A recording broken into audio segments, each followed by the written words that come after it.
I stood there, motionless, as Nathan tore the tickets to my art show right in front of my eyes. His words echoed in the small, cluttered living room of our modest home. "Nobody's going to buy your drawings, Emily. If you have time for this, get a real job." I felt a lump in my throat, the sting of tears in my eyes.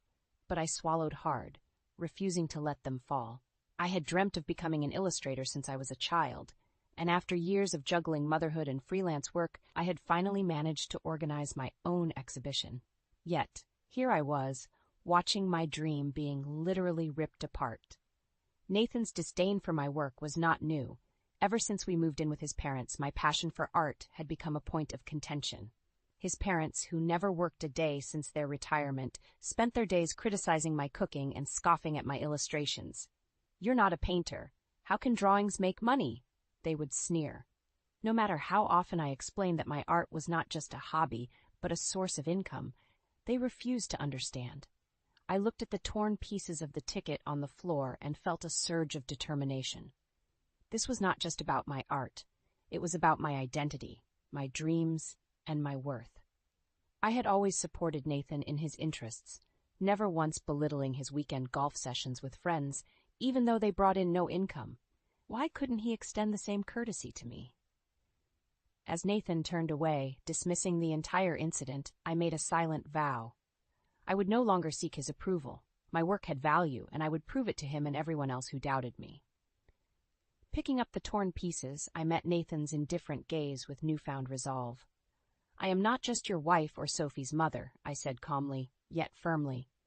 "I am an illustrator, and I will make my exhibition a success, with or without your support." Nathan scoffed, but I saw a flicker of surprise in his eyes. For the first time I had stood up to him.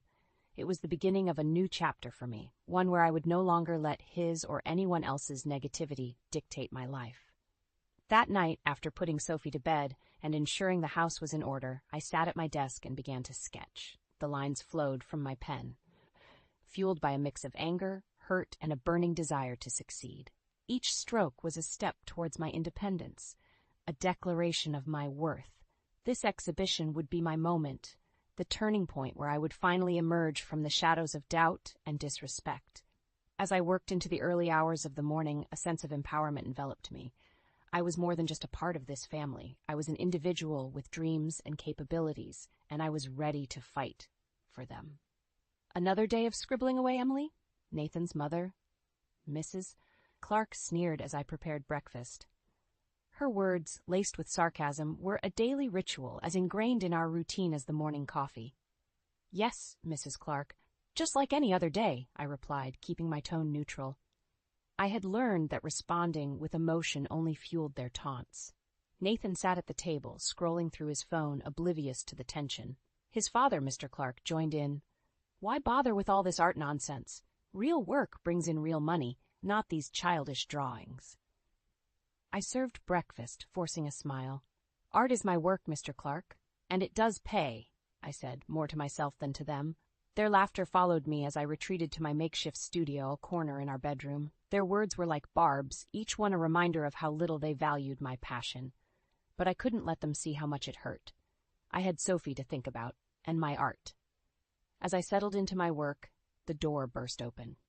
Nathan stood there, his face contorted with anger. "I got a call from Sophie's school. She's falling behind in her studies. What are you doing all day, Emily?" I looked up, surprised by his outburst. "I take care of Sophie, the house, and then I work." "You know my schedule, Nathan." He stepped closer, his voice rising. "You call this work? This is why Sophie is struggling. You're too busy playing artist." His words stung. I had always balanced my responsibilities, ensuring Sophie's needs were met. "I make sure she does her homework, Nathan. I can't do it for her." "Maybe if you spent less time on these stupid drawings and more time being a mother." His words trailed off as he stormed out, leaving a heavy silence in their wake. I sat there, stunned. The accusations were unfair and hurtful. I wasn't just an artist. I was a full-time mother, a housekeeper, and a wife. Yet none of that seemed to matter to Nathan or his parents. That evening, as I tucked Sophie into bed, her innocent voice broke through my turmoil. "Mommy, why does Daddy yell about your drawings? I like them. They're pretty." I kissed her forehead, a lump forming in my throat. Thank you, sweetie. Daddy just doesn't understand, but that's okay. What matters is that we understand each other, right? Sophie nodded, her eyes filled with a trust and love that warmed my heart. It was in that moment, looking at my daughter's innocent face, that I realized I had to make a change. I couldn't let Nathan's ignorance and his parents' disdain shape our lives any longer. I had to stand up for myself and for Sophie. The next morning, I made a decision. I would go through with the exhibition, no matter what they said. I would show them that my art was not just a hobby, but my lifeline, my expression, and my contribution to the world. And maybe, just maybe, I would find a way out of this suffocating environment for Sophie and myself. The day I received the invitation for the solo exhibition was a ray of light in my otherwise dreary routine. I remember staring at the email on my laptop, my heart pounding with excitement and disbelief. This was it, my chance to shine, to prove my worth beyond the confines of these judgmental walls. However, my elation was short-lived. As I shared the news at dinner, hoping for a sliver of support, the reaction was anything but encouraging. A solo exhibition? Who would be interested in that? Nathan scoffed, his voice dripping with disdain. His parents chimed in with their own barbs. Don't get your hopes up, dear. These things are often more about who you know than actual talent, Mrs. Clark said, her words sharp as knives. I clenched my jaw, fighting back the hurt. It's a big opportunity for me. People do appreciate my work, I said, trying to keep my voice steady. Nathan laughed, a harsh, mocking sound. Appreciate? Emily, let's be realistic. You're a stay-at-home mom who doodles. This isn't a career, it's a pastime at best. The dinner table became my battlefield, each word from Nathan a bullet I dodged or absorbed. I excused myself early, retreating to my studio corner with a heavy heart. Their words echoed in my mind, but I couldn't let them win. Not this time. I worked tirelessly for weeks, often staying up late to complete my pieces for the exhibition. Each brushstroke was a silent rebellion against Nathan's cruel words, a testament to my dedication and talent. One evening, as I put the finishing touches on a painting, Nathan barged into the room. Are you still up doing this? You're neglecting your duties, Emily. The house is a mess, and Sophie's been watching TV for hours. I stood up, my patience finally wearing thin. My art is important, Nathan. It's not just a duty I can neglect, and I've taken care of everything else. Can't you see I'm trying to build something for myself here? He snorted. Build what? A fantasy? You think these paintings will change our lives? Grow up, Emily. You're living in a dream world. I looked at him, the man I had married, now a stranger fueled by contempt. Maybe I am in a dream world, Nathan, but it's better than living in a world where I'm not respected or valued. I will go ahead with this exhibition, with or without your support. Turning my back to him, I continued my work, each brushstroke a declaration of my independence, a step away from his demeaning grasp. As the days passed, my resolve only strengthened. The exhibition was not just about showcasing my art. It was about reclaiming my self-worth and dignity. It was about showing Sophie that dreams are worth fighting for, no matter the opposition. And so, with a mix of fear and excitement, I prepared for the exhibition day, ready to step into the light, leaving the shadows of doubt and disrespect far behind. The day of the exhibition neared, and a knot of anxiety tightened in my stomach. I knew it was more than just about displaying my art. It was a statement, a challenge against the disdainful environment I had been living in. One evening, as we sat in the dimly lit living room, I mustered the courage to invite Nathan. The exhibition is next week, I began hesitantly. I was wondering if you'd like to come. He didn't look up from the TV. Can't. Got plans with the guys. I felt a familiar sting, but persisted. It's important to me, Nathan. I've put a lot of effort into this. Finally, he turned, his eyes cold. Why do you keep going on about this, Emily? It's just a little show. It's not like it's going to change anything. I held the invitation out to him, a futile gesture of hope. It's not just a little show to me. It's my work, my passion. With a swift, careless motion, Nathan grabbed the invitation and tore it in half. This is what I think of your little hobby, he sneered. The pieces fluttered to the ground, a symbol of my shattered efforts. I stood there, frozen, as he turned back to his show, dismissing my dreams as if they were nothing. Tears blurred my vision as I picked up the remnants of the invitation. His words echoed in my ears, a cruel reminder of the lack of respect I had been enduring. But amidst the hurt and humiliation, a fierce determination took root within me. I was done seeking validation from a man who couldn't see beyond his own ego. I glanced at Sophie, who had witnessed the whole scene from the doorway. Her eyes were wide, filled with confusion and sadness. At that moment, I knew I had to set an example for her. I couldn't let her grow up thinking it was acceptable for her dreams to be trampled upon like this. The next morning, I made a decision. I would leave Nathan, not immediately, but soon. I would plan it carefully, for Sophie's sake and mine. This exhibition would be my stepping stone, a way to prove to myself that I could stand on my own. The days leading up to the exhibition were a blur of preparation and quiet planning. I was a woman on a mission, no longer the timid, acquiescent wife and daughter-in-law. I reached out to friends, seeking support and advice. I opened a separate bank account, a small but significant step towards financial independence. On the day of the exhibition, as I stood among my paintings, surrounded by appreciative onlookers, I felt a sense of accomplishment like never before. My art was being seen, appreciated. It was a validation that Nathan and his parents could never understand. As people inquired about my work, expressing interest and admiration, I felt my confidence soar. Each compliment, each interested glance at my paintings was a vindication of my talent and hard work. I sold my first piece that day, a moment that marked the beginning of a new chapter in my life. A chapter where I was no longer just Nathan's wife or Mrs. Clark's daughter-in-law, but Emily, the artist, a woman who had the courage to stand up for herself and her dreams. The success of the exhibition was the turning point. That night, as I lay in bed, staring at the ceiling, I knew I couldn't go back to the life I had been living. The disdain and disrespect were suffocating, and for the first time I saw a way out. I waited until Nathan left for work and Sophie was at school. With a heavy heart but a clear mind, I packed a small suitcase with essentials. I took a deep breath as I looked around the room, a mix of relief and sorrow washing over me. This was the end of one chapter and the beginning of another. I left a note on the kitchen table, not wanting to confront Nathan or his parents directly. I knew they wouldn't understand, nor did I expect them to. The note was brief. I need some time and space. Sophie and I will be staying with my parents for a while. I picked Sophie up from school that day, her smile a balm to my anxious heart. We're going on a little trip to Grandma and Grandpa's, I told her.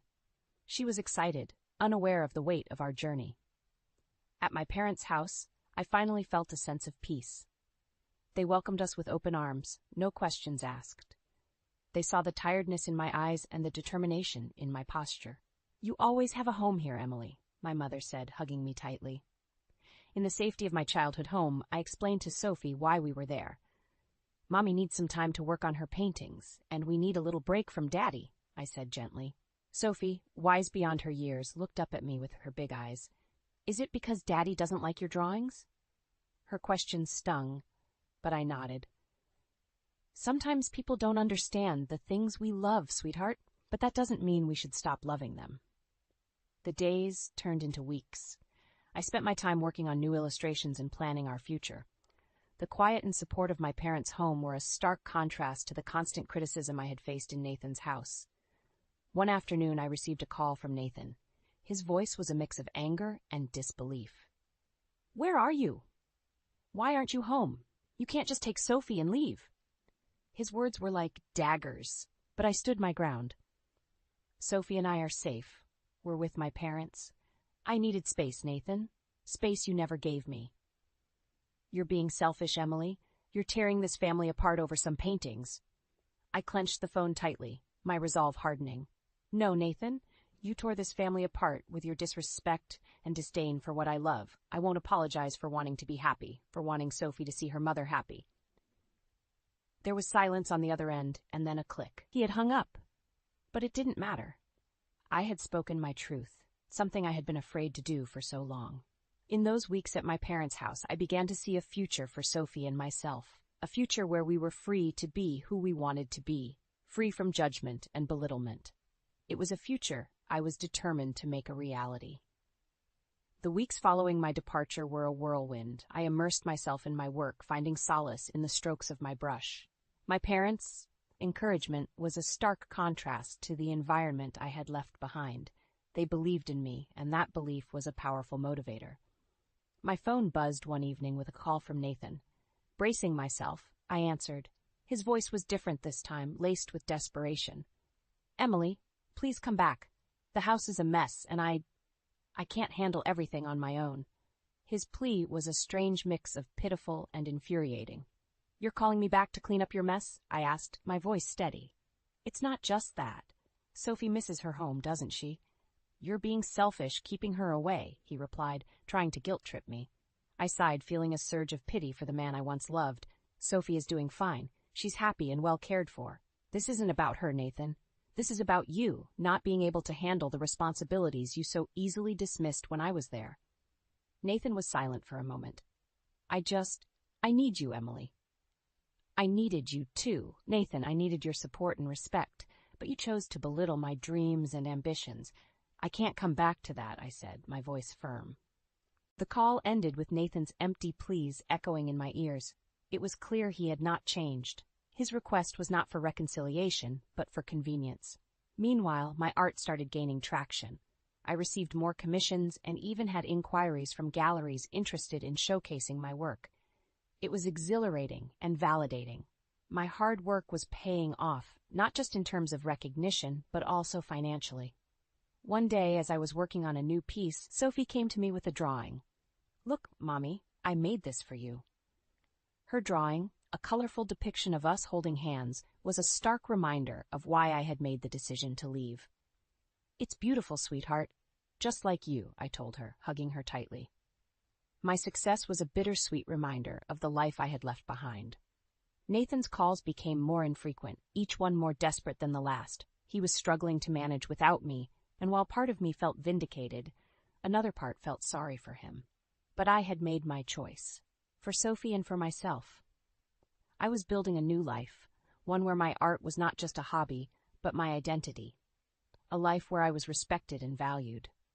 As the invitations to exhibitions and galleries came in, I realized that this was just the beginning. I had stepped out of Nathan's shadow and into my own light. As my reputation as an artist grew, so did the attention I received. It wasn't long before a local newspaper expressed interest in my story. The idea of sharing my journey was both exhilarating and intimidating, but I knew it was an opportunity I couldn't pass up. The day of the interview, I sat in my parents' cozy living room, the reporter's recorder blinking on the coffee table. "Tell us, Emily, what inspired you to pursue art so passionately?" he asked, his pen poised over his notepad. I took a deep breath, collecting my thoughts. Art has always been a part of who I am, but the real push came from needing to prove to myself, and perhaps to others, that my passion was more than just a hobby. It was my voice, my identity. The reporter nodded, scribbling down notes. "And how has your family reacted to your success?" The question was a loaded one. I chose my words carefully. "Let's just say not everyone understood my journey. But I believe in following your dreams, even if it means walking that path alone." The article came out a few days later. "Local artist finds success against all odds," the headline read. It painted me as a sort of underdog hero, a narrative I hadn't expected but appreciated. The response was overwhelming, with people reaching out to express their support and admiration. Among the flurry of positive attention, Nathan's reaction was conspicuously absent. That is, until one day he showed up at my parents' doorstep, unannounced and uninvited. I opened the door to find him standing there, a mix of anger and desperation in his eyes. "You're making a spectacle of our family with these stories," he accused, waving a copy of the newspaper in his hand. I stepped outside, closing the door behind me. "I shared my story, Nathan. A story of finding my own path. I didn't mention you or anyone else." He scoffed. "But it's obvious, isn't it? You're making me out to be the bad guy." "Am I? Or did you do that all by yourself?" I countered, my patience wearing thin. Nathan's face reddened. "I want you and Sophie back. You belong with me, with your family." I shook my head, a sense of finality settling over me. "No, Nathan, Sophie and I are doing just fine. We're happy and we're free. Free from the negativity and disrespect we faced with you." He looked like he wanted to say more, but I held up my hand. "This is my life now, Nathan. I suggest you find a way to move on with yours." As he stormed off, I felt a sense of closure. I had stood up to him, not with anger, but with the quiet strength of someone who knows their worth. In the weeks that followed, my art continued to flourish. Exhibitions, commissions, and collaborations, my calendar was full. Sophie thrived too, her laughter and creativity a constant source of joy.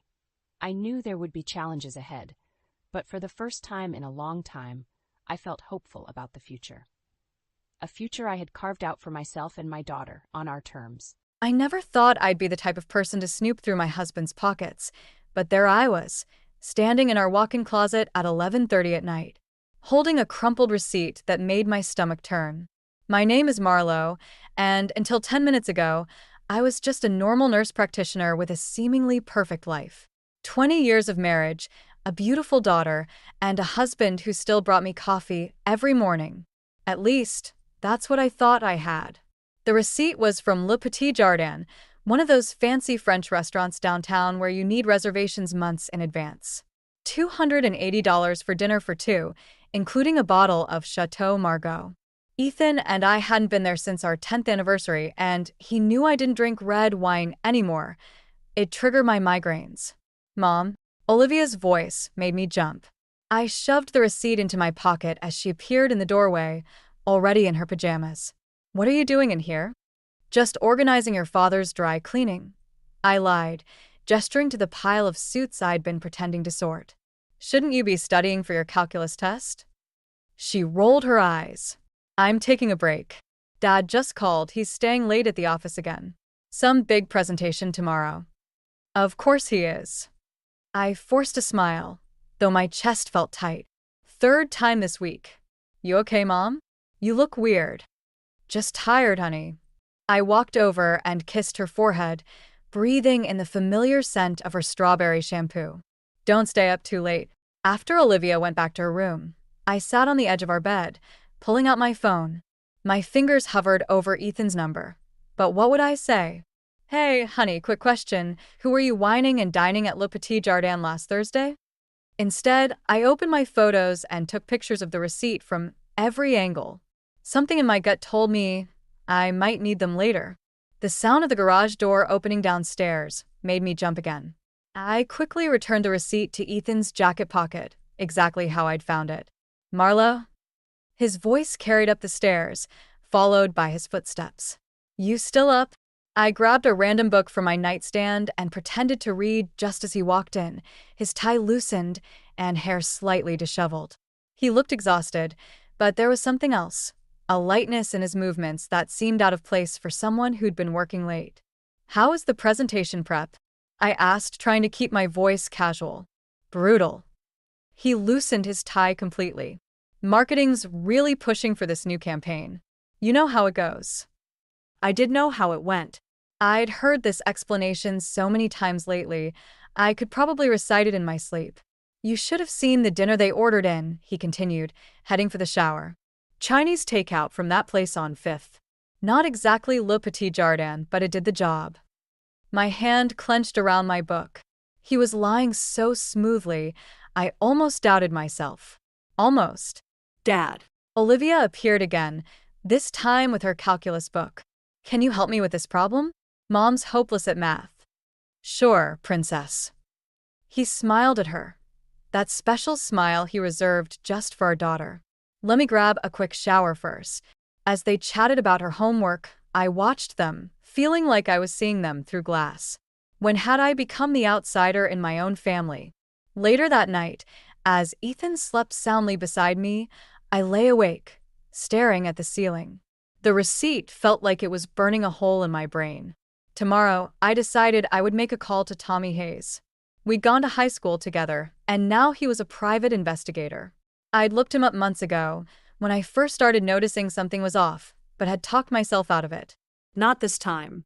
This time, I needed to know the truth, even if it destroyed everything I thought I knew about my life. Tommy's office looked exactly like I'd expected. Cheap coffee maker in the corner, manila folders everywhere, and blinds that had seen better days. What I hadn't expected was how nervous I'd be, sitting across from someone I used to share algebra notes with, asking him to investigate my husband. "You sure about this, Marlo?" Tommy leaned back in his chair, looking more distinguished than he had in high school. despite the coffee stains on his tie. Once we start digging, we might find things you can't unknow. I pulled out my phone and showed him the receipt photos. I'm already finding things I can't unknow. At least this way, I'll have the whole truth. He nodded, studying the images. The restaurant's interesting. It's right across from Collins Marketing, where Ethan works. Popular spot for their executives. How do you know that? Had a case there last year. CEO's daughter works there too. Young hotshot named Jenna Collins. Real ambitious type. Something about the way he said it made my stomach clench. Before I could ask more, my phone buzzed with a text from Olivia. Going to Dad's office after school. Working on college apps with his new marketing assistant. Don't wait up. Hongxing. Everything okay? Tommy asked, noticing my expression. My daughter's been spending a lot of time at Ethan's office lately. Says she's getting career advice. I looked up at Tommy. How much do you charge? We spent the next hour working out the details. As I wrote the check, I tried not to think about how this money was supposed to go toward Olivia's summer program. That evening, I made Ethan's favorite lasagna, hoping to coax some family time out of what felt like increasingly separate lives. The kitchen filled with familiar smells, but something felt off, like trying to recreate a photograph where everyone's smiling. But you can't remember what the joke was. Olivia breezed in around 7, practically glowing. Mom, you'll never believe it. Jenna's helping me with my marketing internship application. She's amazing. She went to Stanford too, just like where I want to go. Jenna?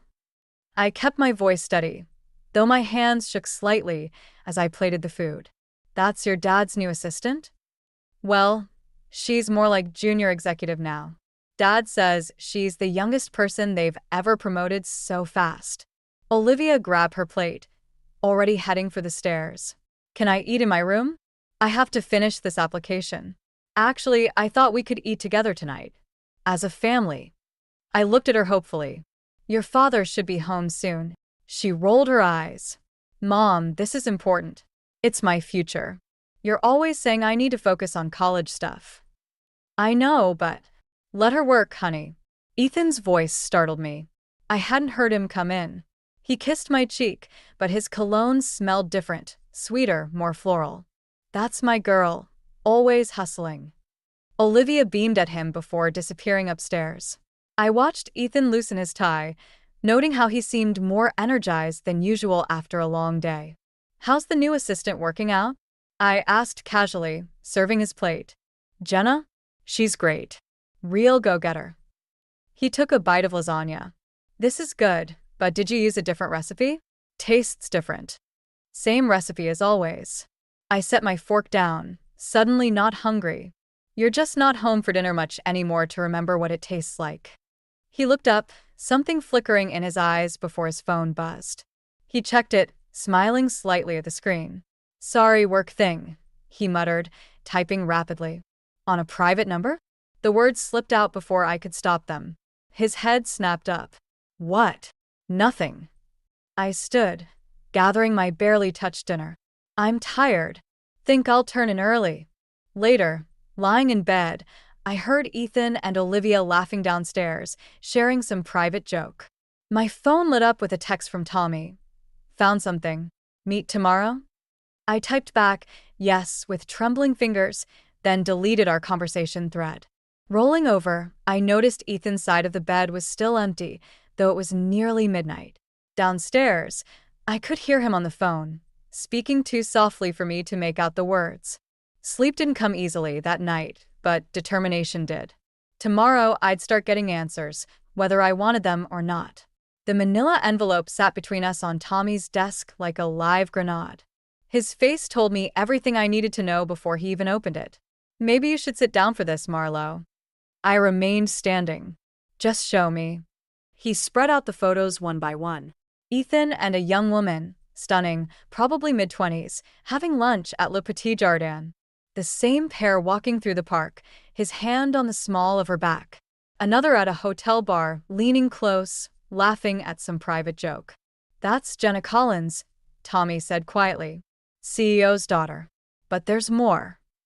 The next photo made my knees buckle. Olivia was there, sitting with them at an outdoor cafe, looking more relaxed than I'd seen her in months. They looked like a family, the kind that shares inside jokes and doesn't worry about college applications or curfews. How long? My voice sounded strange, distant. Based on credit card records, hotel bookings, about 8 months. Tommy hesitated. Olivia started showing up in the surveillance about 6 weeks ago. I picked up the cafe photo, studying my daughter's face. She knows. She's known all along. There's something else. Tommy pulled out his phone, playing a video. It was Olivia and Jenna shopping, trying on dresses and taking selfies together. They've been spending a lot of time together. Jenna's been mentoring her, I guess you could say. The reality hit me like a physical blow. Not only was my husband sleeping with another woman, but my daughter had chosen her too. They'd built a whole separate life while I was working extra shifts at the hospital, thinking I was providing for our family's future. I need to go. I gathered the photos with shaking hands. Marlo, wait. Tommy caught my arm. There's more evidence if you need it for the divorce. Divorce? I repeated the word, testing how it felt. 17 years of marriage reduced to a legal term. I drove aimlessly for hours, the envelope burning a hole in my passenger seat. Every red light brought another memory. Ethan teaching Olivia to ride a bike, family vacations where we'd stay up late playing board games. The way he used to bring me coffee in bed every Sunday morning. My phone buzzed with a text from Olivia. Having dinner with Dad and Jenna to discuss internship stuff. Don't wait up. 2 hearts. I pulled over, my vision blurring. The casual way she'd written Jenna's name. Like she wasn't the woman destroying our family. Like this was normal. Without thinking, I drove to Collins Marketing. The building was mostly dark except for a few offices. I spotted them through the window of the top-floor restaurant. Ethan, Jenna, and Olivia, laughing over what looked like dessert. Jenna was showing Olivia something on her phone while Ethan watched them both with undisguised affection. My phone buzzed again. Ethan this time. Working late. Don't hold dinner. The lie was so casual, so practiced. How many times had I read similar messages and believed them? How many family dinners had I kept warm, only to wrap them up and put them away untouched? I watched as Jenna touched Ethan's arm, leaving her hand there longer than necessary. Olivia didn't even blink. This was her normal now. They were building memories without me, creating inside jokes I'd never understand, sharing moments I couldn't reclaim. The tears finally came, hot and angry. I thought about the college fund I'd been building for Olivia since she was born, the extra shifts I'd picked up to make sure she could go anywhere she wanted, all while she was planning her future with the woman who'd stolen her father. My phone buzzed one more time. Tommy. There's more if you want to see it. But maybe what you need isn't more evidence. Maybe it's a plan. I wiped my eyes, looking up at the happy scene in the restaurant window. They hadn't noticed me sitting here, hadn't spared a thought for where I was or what I was doing. Well, they'd notice soon enough.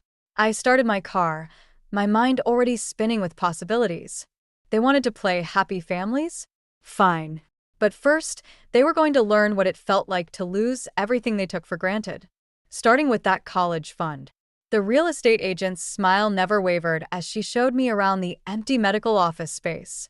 It's perfect for a wellness clinic, she said, gesturing to the large windows overlooking downtown. Previous tenant was a chiropractor, so all the basic infrastructure is here. I walked through the rooms, mentally placing equipment, imagining the possibilities. For 15 years, I dreamed about opening my own holistic healthcare practice. Now, Olivia's college fund sat in my account, waiting to be redirected. My phone buzzed, another text from her. Got the Stanford interview. Jenna's helping me prep this weekend. She's seriously the best. I closed the message, without responding. Let Jenna help her practice for interviews she'd never get to attend. The lease terms are quite favorable, the agent continued. And the location. I'll take it, I interrupted. When can I move in? Later that afternoon, I sat in my car outside the bank, staring at the withdrawal slip in my hands. 17 years of extra shifts and careful saving, all about to be transformed into something else entirely. My finger hovered over Olivia's number, some maternal instinct still wanting to warn her, to give her one last chance. Instead, I called Tommy. "You sure about this?" he asked after I explained my plan. "Using the college fund, that's not something you can undo. They're already planning her future without me," I said, watching people stream in and out of the bank. "Why shouldn't I plan mine without them?" "Because you're better than they are." His voice was gentle but firm. "And because there might be another way." "What do you mean?" I did some digging into Colin's marketing. Seems Jenna's been moving company funds around, making some questionable investments. If Ethan's involved. "He is," I cut in. "He handles all their major accounts." "Then maybe instead of burning your daughter's future, we could." A knock on my car window made me jump. Ethan stood there, looking concerned. I quickly ended the call. "Everything okay?" he asked as I rolled down the window. "I saw your car from the coffee shop." "Fine," I said, trying to hide the withdrawal slip. "Just running errands." His eyes caught the bank logo. "Is this about Olivia's college fund? Because I've been meaning to talk to you about that. I think we should let her use some of it for that summer program Jenna recommended." The casual way he said her name, like she had any right to make decisions about our daughter's future, made something snap inside me. "Actually," I said, stepping out of the car, "I was thinking of investing it differently." "What do you mean?" I pointed to the empty medical office across the street. "I'm opening my own clinic." His face went through several expressions: confusion, disbelief, anger. "That's Olivia's money." "For Stanford." "No, it's my money. From my extra shifts and overtime. While you were having dinner with your girlfriend." The color drained from his face. "Marlo, don't." I held up my hand. "Just don't. You and Jenna can figure out how to pay for Stanford. I'm sure with all that marketing money floating around, you'll find a way." Understanding dawned in his eyes. "You've been investigating me." "Investigating you?" I laughed, the sound harsh even to my own ears. "I didn't need to investigate you, Ethan. You and Jenna did a pretty good job of flaunting everything yourselves. Even got our daughter involved in the performance." He grabbed my arm as I turned to leave. "Whatever you think you know." "I know enough." I pulled away. "And soon, everyone else will too." Walking into the bank, I felt lighter than I had in weeks. Behind me, I could see Ethan on his phone, probably warning Jenna. Let them worry. Let them wonder what else I knew about their creative accounting. I filled out the withdrawal slip with steady hands, ready to invest in my own future for once. They'd taken my family, my trust, my daughter's loyalty. But they couldn't take this moment of choosing myself, of turning betrayal into opportunity. The teller smiled as she processed the transaction. "Would you like a receipt?" "Yes," I said, thinking of that first restaurant receipt that started it all. "I definitely want to keep track of everything." I spread the photos across our dining room table like a twisted family album. Each one told its own story: Ethan and Jenna's secret dates, Olivia's complicit smiles, their perfect little world that didn't include me. The front door opened just as I placed Tommy's financial records beside them. "Mom," Olivia called out. "Dad's car is here, but he's not." She stopped dead when she saw the display. "What is this?" "Where's your father?" My voice sounded calmer than I felt. "He's picking up Jenna. We're supposed to discuss my internship." Her eyes locked on a photo of the three of them laughing at Le Petit Jardin. "You've been spying on us?" "Spying implies you were trying to hide something." I picked up one of the financial documents. "Though I suppose your father and Jenna were hiding quite a bit." The front door opened again. Ethan's voice carried through the house, followed by a feminine laugh that made my skin crawl. "Olivia? Your mom's car is here." Ethan froze in the doorway, Jenna nearly bumping into him from behind. "Perfect timing," I said, watching their faces as they took in the scene. "I thought we could all have a family discussion about creative accounting and college funds." Jenna stepped forward, her confidence wavering. "Marlo, I can explain. Can you explain why my daughter calls you for advice instead of me?" I pushed a photo toward her. "Or why you're playing mother to my child while sleeping with my husband?" "That's enough." Ethan moved between us, but I noticed how he positioned himself slightly closer to Jenna. Olivia, go to your room. No. I stood up. She stays. She should hear how her perfect mentor has been embezzling company funds to finance her lifestyle. How her father's been helping cover it up. You don't know what you're talking about, Ethan snapped, but his eyes darted to the financial records. Don't I? I turned to Olivia. Did they tell you where your internship funding was really coming from? Or how that summer program they promised you might disappear when the audit hits? Olivia's face paled. What audit? The one Tommy's evidence triggered this morning. I watched Jenna's composed facade crack. Funny how quickly the SEC responds to whistleblowers. You had no right. Ethan's voice shook with rage. This isn't just about us anymore. You're destroying everything. No, you destroyed everything. I slammed my hand on the table, sending photos scattering. You destroyed our family the moment you chose her. And you. I turned to Olivia. You chose them too. Well, guess what? I'm choosing me. Mom, please. Olivia's voice cracked. We can fix this. Fix what? The fact that you've been lying to me for months? That you helped them hide their affair? My laugh sounded hollow. Or maybe you want to fix the fact that I used your college fund to start my own business? The silence was deafening. Olivia stared at me like she was seeing a stranger. You did what? Ethan stepped forward, but Jenna grabbed his arm. We should go, she whispered urgently. If there's really an audit. Running already? I picked up my phone. Should I call your father now, Jenna? Tell him how his daughter and his star executive have been cooking his books. Mom, stop. Olivia was crying now.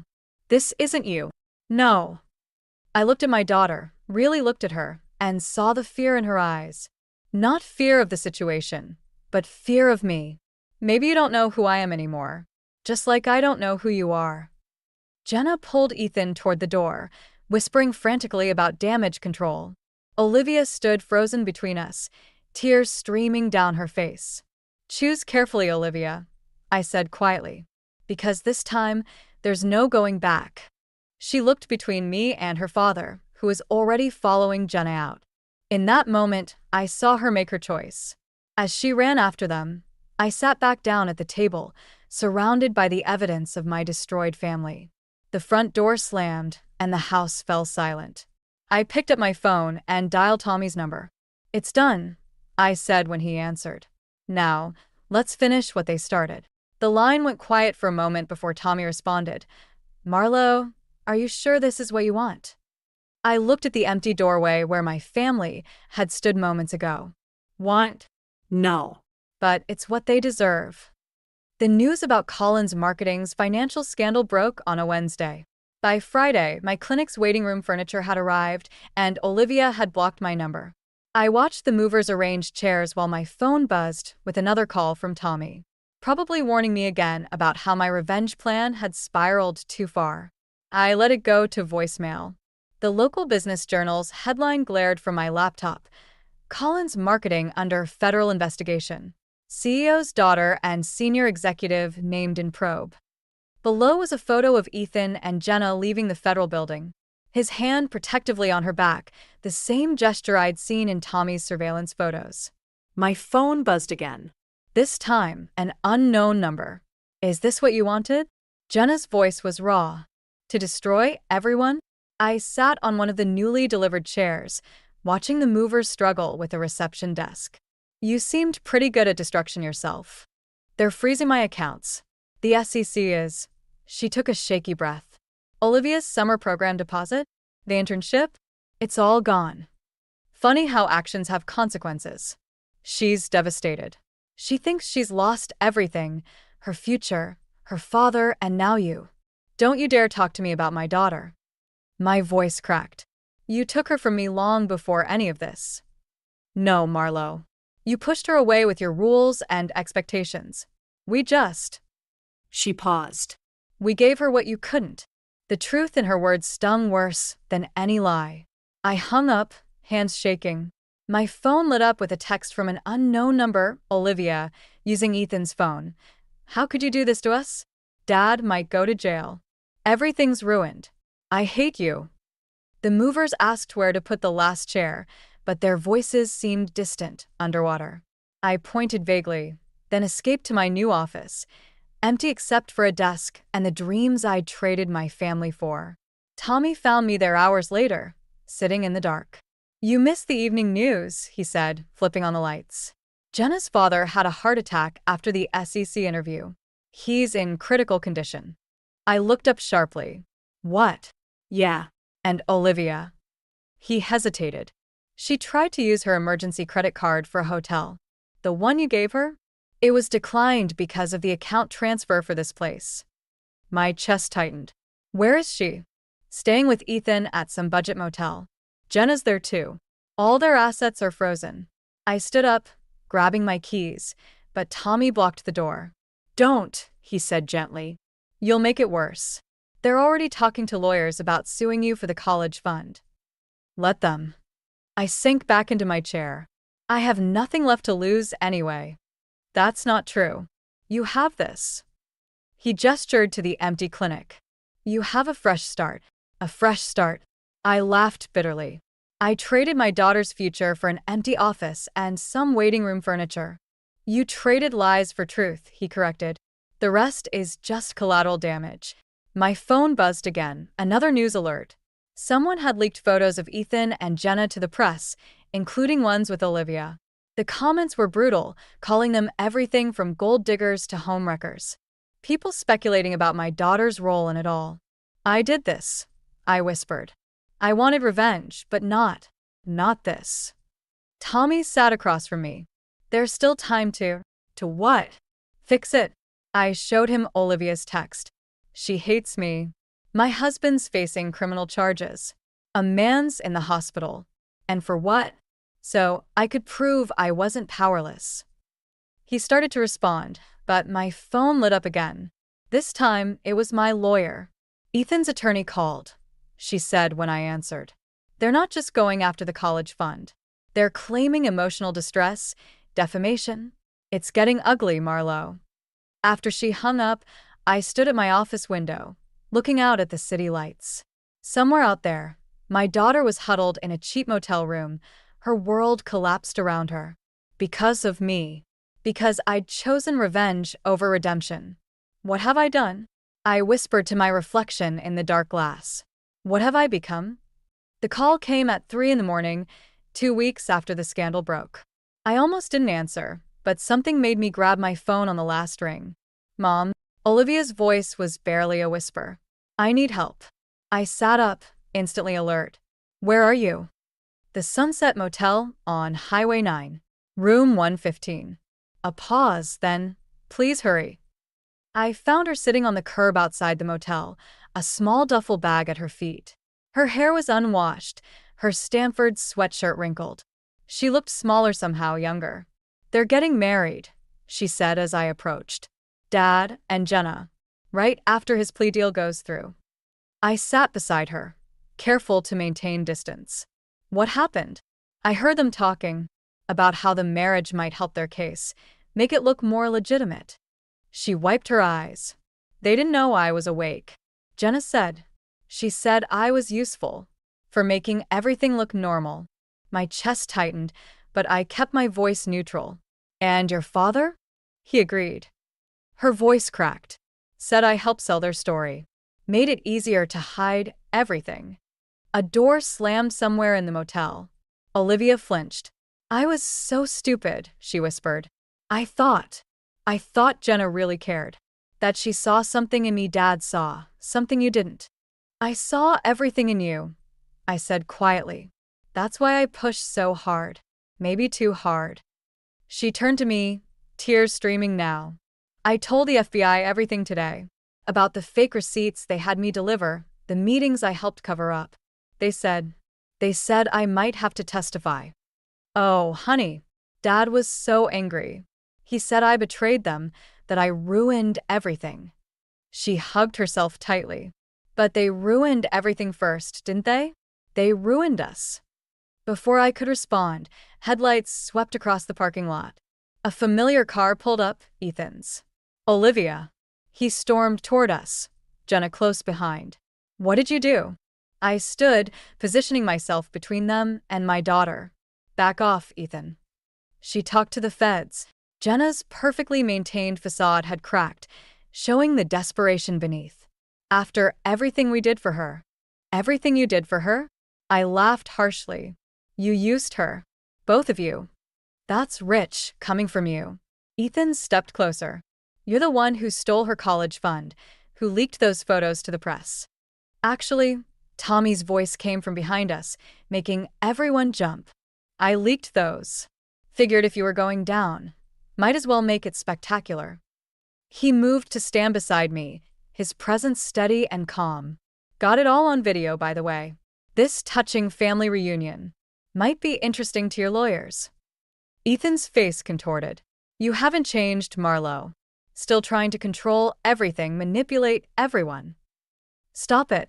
Olivia stood up, her voice stronger than I'd heard in weeks. Just stop. I know what I did wrong, but at least I'm trying to fix it. You're still lying, still pretending this is someone else's fault. Olivia, sweetheart. Jenna reached for her, but Olivia stepped back. Don't. Don't pretend you care now. She grabbed her bag, then turned to me. Can we go home? Home. The word hung in the air between us, heavy with meaning. The clinic has an apartment upstairs, I said carefully. It's small, but perfect. She cut me off, already walking toward my car. This isn't over. Ethan called after us. Actually, it is. I turned back one last time. You can have your wedding, your plea deals, your lies. But you don't get her. Not anymore. In the car, Olivia stared straight ahead as we pulled away. I'm sorry, she whispered. For everything. Me too. I reached over and squeezed her hand. But maybe we can start over. Do better this time. She nodded, then asked quietly, the clinic, does it need any help? Like, maybe a part-time receptionist while I take some community college classes? For the first time in months, I felt something like hope.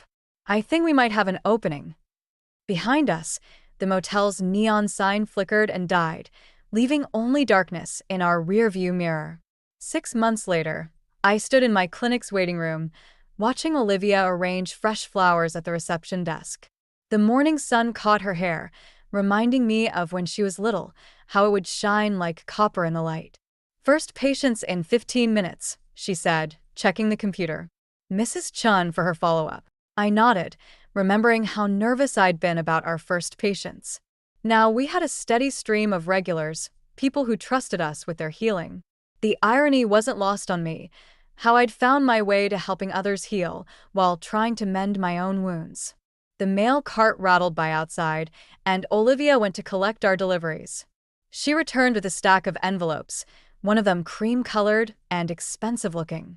It's from Jenna, she said quietly, holding it out. My hand trembled slightly as I took it. Ethan's sentencing had been last week, 3 years, with possibility of parole. Jenna had gotten 18 months, her testimony against the company earning her a lighter sentence. Inside was a single page of expensive stationery. Marlo, they say revenge is best served cold, but healing needs warmth. Thank you for showing me the difference. I'm sorry for everything. Jenna. P.S. The trust fund my father set up for me? I've arranged for it to be transferred to Olivia when I start my sentence. It's not Stanford money, but it might help with community college. Consider it restitution. I looked up to find Olivia watching me, her expression uncertain. What does it say? Instead of answering, I handed her the letter. Watched her face as she read it, saw the complicated mix of emotions play across her features. Mom, she set the letter down carefully. Do you think people can really change? I think. I paused, considering everything that had brought us here. I think sometimes we have to break before we can rebuild something stronger. The clinic's door chimed as Tommy walked in, carrying his usual morning coffee offering. He'd become a regular fixture here, helping with security systems and background checks for new staff. Sometimes I caught him looking at me in a way that made me wonder about second chances of a different kind. Mrs. Chen's early, he said, setting my coffee on the reception desk. Want me to tell her you'll be a few minutes? No. I smiled, watching Olivia arrange her desk for the day. We're ready. Later that evening, as we closed up, Olivia lingered by the door. I saw Dad yesterday, she said suddenly, at the visitor's center. I kept counting the day's receipts, giving her space to continue. He asked about you. About the clinic. She twisted her keys in her hands. I told him we're doing good, that we found our way back to each other. And what did he say? That he was glad. And sorry. She looked up at me. I didn't forgive him. Not yet, but maybe someday. I thought about Jenna's letter, about revenge and healing, about how sometimes the path forward isn't what we expect. Someday, I agreed, locking the cash drawer. Ready to head upstairs? I thought we could try that new pasta recipe. Actually, she smiled hesitantly. Tommy mentioned there's a new French restaurant downtown. Not as fancy as Le Petit Jardin, but I felt something shift in my chest, like a final piece settling into place. Dinner out sounds perfect. As we walked to our cars, I glanced back at the clinic sign. Green Wellness Center. Healing begins here. It wasn't the life I'd planned, but maybe it was the one we needed. Mom, Olivia called from her car. I love you. 3 simple words, but they held everything: forgiveness, understanding, hope. The revenge I'd sought had nearly destroyed us both, but here we were, rebuilding something new from the ashes of what we'd lost. I love you too, honey, I called back. See you at the restaurant. Sometimes I've learned the best revenge isn't revenge at all. It's healing. It's growth. It's finding your way back to love, even when the path leads somewhere unexpected. I've had enough, Nathan. I want a divorce. The words tumbled from my mouth, heavy with a mixture of fear and resolution.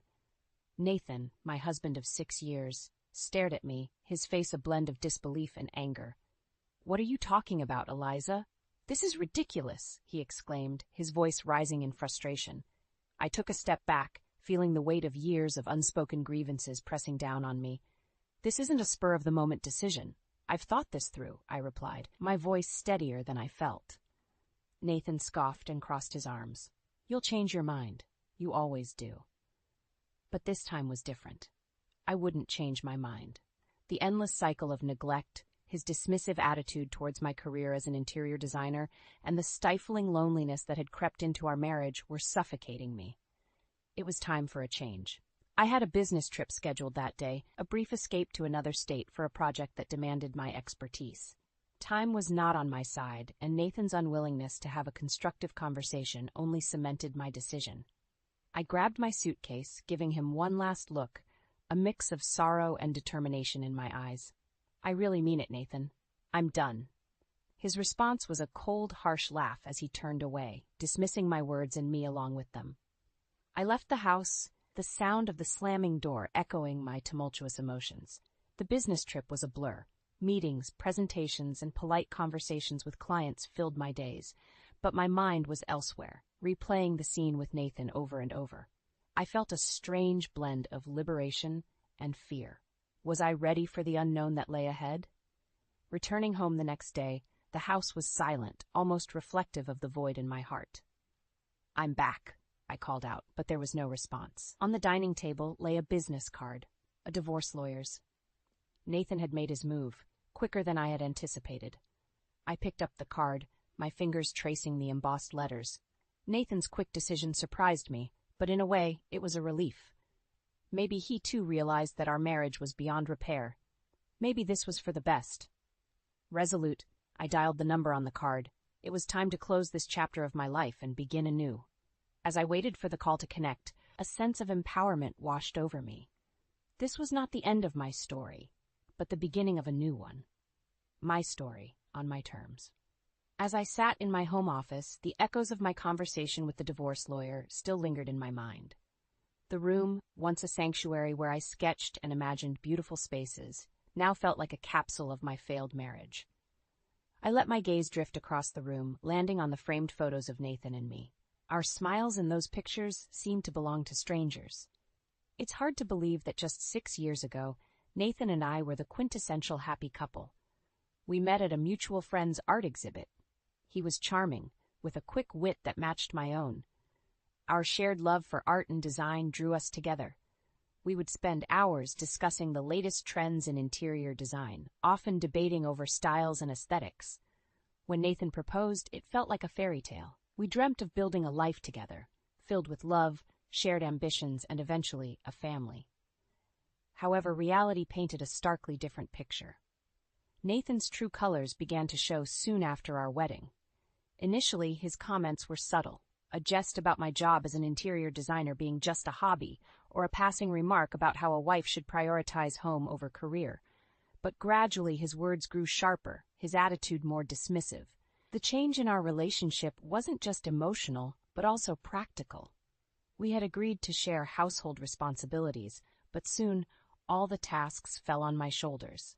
Nathan would come home from his job at the architectural firm and immediately retreat to his study, leaving me to juggle my work deadlines and household chores alone. I tried to talk to him, to remind him of the partnership we had promised each other. But each conversation ended in an argument, with Nathan declaring that housework wasn't his job. As I reflected on these moments, a sense of clarity began to dawn on me. I had been living in a facade, a marriage that looked perfect from the outside but was crumbling within. I wasn't just fighting for a divorce. I was fighting for my self-respect. It was then that I made a promise to myself. No longer would I be the Eliza who nodded and smiled, suppressing her own needs and desires. It was time to rebuild, not just my life, but also my identity. An identity not defined by Nathan or our failed marriage, but by my own strengths and passions. As I stood up from my desk, a newfound determination filled me. The road ahead would be challenging, but I was ready to face it head-on. I was ready to rediscover the Eliza who dreamed of creating beauty in the world, one space at a time. The days following my decision to divorce Nathan were a whirlwind of emotions and legal consultations. But amidst this chaos, I discovered something that turned my world upside down. Nathan was having an affair. I stumbled upon this revelation one evening while working late on a project. My phone buzzed with a notification from a social media platform, a tag and a photo from a user I didn't recognize. Curiosity piqued. I opened the app, and there it was, a photo that felt like a punch to the gut. Nathan, arm in arm with a younger woman, smiling as if he hadn't a care in the world. The woman, Bella Harper, was an influencer known for her glamorous lifestyle posts. Anger and disbelief coursed through me as I scrolled through Bella's profile. There were more photos, subtle hints of their relationship hidden in plain sight. A picture at a restaurant with 2 wine glasses, a shot of a man's hand, Nathan's hand I recognized, holding hers. Each post was a breadcrumb leading to the painful truth of Nathan's betrayal. The pain of the discovery was sharp, but it also brought a strange sense of clarity. Nathan's late nights at the office, the weekends he was out with clients, they all made sense now. He wasn't just neglecting me, he had replaced me. I sat there, in the dim light of my office, feeling a mix of sadness and liberation. Sadness for the love I thought we had, and liberation from the lies I had been living. It was clear now, Nathan's affair wasn't just a fling. It was a deliberate choice, a choice that showed me where I stood in his life. But amidst the storm of emotions, a plan began to form in my mind. Nathan had underestimated me, thought me weak and compliant. He was wrong. I was an interior designer, a creator of spaces that told stories. And now it was time to rewrite my own story, one where I wasn't a victim but the architect of my own future. I spent the night poring over Bella's social media, gathering evidence. I needed to be prepared for the legal battles ahead. But more importantly, I needed closure. I needed to confront Nathan, not as the betrayed wife, but as a woman reclaiming her power. The next morning, I called my lawyer, my voice steady and resolute. "I have something that might interest you," I said, explaining my discovery. "It's time to set the record straight. It's time for Nathan to face the consequences of his actions." The revelation of Nathan's affair with Bella Harper changed everything. It was not just a betrayal. It was a mockery of the vows we had once taken so earnestly. The pain was deep, but it ignited a fire within me, a resolve to stand up for myself and reclaim my life. In the following weeks, I threw myself into my work with a renewed vigor, channeling my emotions into creativity. My designs were bolder, my concepts more daring. It was as if by freeing myself from Nathan's shadow, I had unleashed a part of me that was long suppressed. But the reality of my personal life couldn't be ignored. The divorce proceedings were underway, and with each meeting with my lawyer, I felt a step closer to freedom. I gathered all the evidence of Nathan's affair, preparing myself for the battles ahead. One evening, as I sat reviewing legal documents, Nathan walked in, his demeanor a strange mix of defiance and guilt. "So, you're really going through with this, huh?" he asked, his voice tinged with bitterness. "Yes, Nathan, I am," I replied calmly, without looking up from the papers. He let out a scoff. "You think you'll be better off without me? You think you can just throw away our marriage like it's nothing?" "Our marriage ended the moment you decided to be with someone else, Nathan," I said, finally looking at him. "I'm not throwing away anything. I'm just picking up the pieces of what you broke." Nathan's face hardened. "You'll regret this, Eliza. You're making a mistake." "No, Nathan. The mistake was thinking you would change, but I'm correcting that mistake now." He didn't respond, just turned and left the room, his silence more telling than words. The day of the final hearing arrived quicker than I had anticipated. Standing before the judge, I felt an odd sense of peace. This was it, the moment of truth. Nathan and I presented our cases, the evidence of his affair leaving him with little to defend. The judge's gavel sounded like a bell of liberation when the divorce was finalized. I walked out of the courtroom, a free woman. But this was not just a legal victory. It was a personal triumph. I had stood up against the injustice and disrespect that had colored my marriage. As I stepped outside, the sun seemed brighter, the air fresher. I was no longer Eliza, Nathan's wife. I was Eliza Bennett, a woman who had reclaimed her life, her identity. But this was just the beginning. The next chapter of my life was waiting to be written, and I was ready to be its author. The finality of the divorce brought a sense of closure, but it also opened a new chapter of confrontations and revelations. It was time to face Nathan and his mistress, Bella Harper, in a way they never expected. I continued to live in the same house with Nathan until everything was settled. Our interactions were minimal, cold, and strictly necessary. He had already started to bring Bella around, flaunting his new relationship in a way that seemed designed to provoke me. But I refused to give him that satisfaction. I was planning, waiting for the right moment to make my move. One evening, as I sat in my studio surrounded by my designs, I heard them laughing in the living room. Something about their carefree joy struck a nerve.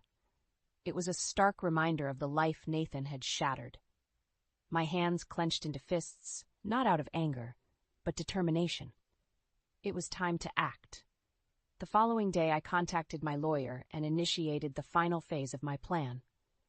"It's time to make them understand the consequences of their actions," I said with a resolve that surprised even me. The opportunity presented itself one weekend when Nathan announced that he was taking Bella on a trip. "We'll be gone for the whole weekend," he said, a smug smile on his face. "Enjoy your trip," I replied, my voice steady, giving nothing away. As soon as they left, I swung into action. I had already arranged for a moving company to come. Piece by piece, my belongings, everything I had brought into this house, everything that was mine, were carefully packed and removed. But I didn't stop there. I took everything that represented the life Nathan and I had built together, the furniture we had chosen, the art we had collected, the memories we had created. All of it, gone. When Nathan returned, he walked into an empty house. The shock on his face was palpable. "What have you done?" he stammered, looking around at the barren walls and empty spaces. "I did what I had to do," I said calmly. "I removed everything that was mine, everything that I contributed to this house." "This is insane, Eliza. You've taken everything." "Not everything, Nathan. Just what was rightfully mine. You wanted a new life with Bella, remember? I'm just helping you start from scratch." He looked around, defeated and bewildered. For the first time, I saw a flicker of regret in his eyes, but it was too late for regrets. As I turned to leave, I felt a weight lifting off my shoulders. I had taken back control of my life, piece by piece. Nathan and Bella were left to deal with the empty shell of a home, a fitting metaphor for the hollowness of their betrayal. The days following the great exodus of my possessions from the house were filled with a mix of liberation and reflection. I had taken a decisive step, one that was both empowering and symbolic. It was more than just reclaiming my belongings. It was about asserting my independence from a relationship that had long ceased to be a partnership. I had moved into a small, cozy apartment, a blank canvas that awaited my personal touch. It was in this new space, free from the shadows of the past, that I began to truly process everything that had happened. Meanwhile, Nathan and Bella faced the reality of their choices. The empty house was a constant reminder of the life that had been uprooted. I heard through mutual acquaintances that Nathan was struggling to come to terms with the changes. Bella, on the other hand, seemed more concerned with the loss of the material comforts than the relationship itself. It was during this time that I received an unexpected call. Nathan. His voice was a mix of anger and desperation. "Eliza, you've gone too far. You've taken everything. How could you?" I listened, a calmness enveloping me. "Nathan, I only took what belonged to me. You wanted a fresh start, remember? I'm just helping you with that. You've left us with nothing." His voice cracked, a sign of his fraying composure. "Nathan, you made your choices. Now you live with them. Bella wanted a life with you, and now she has it, just not the way she imagined." There was a pause, and for a moment I thought he had hung up. Then, quietly, he said, "I didn't think you'd actually do it. Sometimes, Nathan, we don't really know people until we see them in a new light." The call ended, leaving a profound silence in its wake. It was a conversation that marked the end of an era. I had spoken not with bitterness, but with the clarity of someone who had closed a painful chapter of her life. As days turned into weeks, I immersed myself in my work and the decoration of my new apartment. The creative process was therapeutic, each design choice a step towards rebuilding myself. I was rediscovering the passions and dreams I had before Nathan, reconnecting with the essence of who I was. One evening, as I sat on my new balcony, a sense of peace washed over me.